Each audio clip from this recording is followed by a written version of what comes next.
ముంబై నటి జత్వానీ కేసుపై హైకోర్టులో విచారణ జరిగింది. ఈ సందర్భంగా ధర్మాసనం కీలక వ్యాఖ్యలు చేసింది. విద్యాసాగర్ ఇచ్చిన ఫిర్యాదును ఏ కోర్టు అయినా తప్పని చెప్పిందా అని ప్రభుత్వాన్ని ప్రశ్నించింది హైకోర్టు. ఒకరిపై ఒకరు ఇలా కేసులు పెట్టుకుంటూ పోతే ఎలా, అరెస్టులు చేసుకుంటూ పోతే కేసులు చిక్కుముడిలా మారుతాయంది కోర్టు. ఇలాంటి కేసుల పట్ల బ్యూరోక్రాట్స్ జాగ్రత్త పడాలంది ధర్మాసనం. జత్వానీ ఇచ్చిన కంప్లైంట్స్ పై కేసు నమోదు చేయడం సరైన పద్ధతి కాదని తెలిపింది.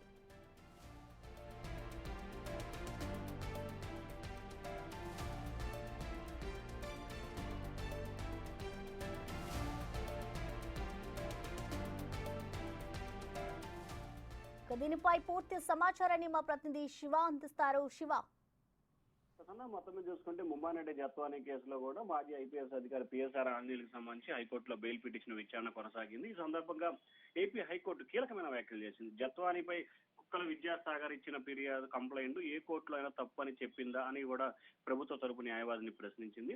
ఒకరిపై ఒకరు ఇలా కేసులు నమోదు చేసుకుంటూ అరెస్ట్ చేసుకుంటూ పోతే కేవలం పీటముళ్లా మారతాయి తప్ప ఈ కేసులు ఎక్కడా కూడా విచారణ సక్రమంగా సాగదు.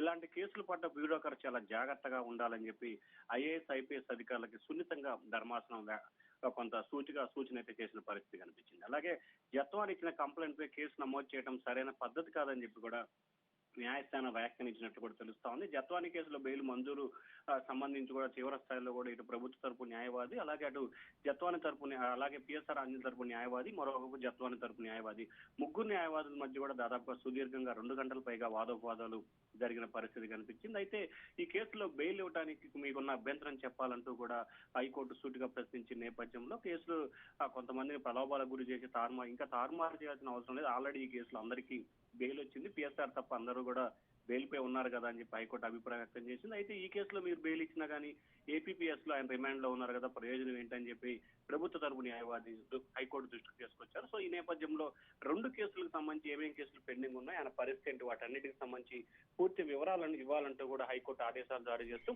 తదుపరి విచారణ వచ్చే వారానికి వాయిదా వేసింది. ఇప్పుడు రైట్ శివ, థ్యాంక్ యూ.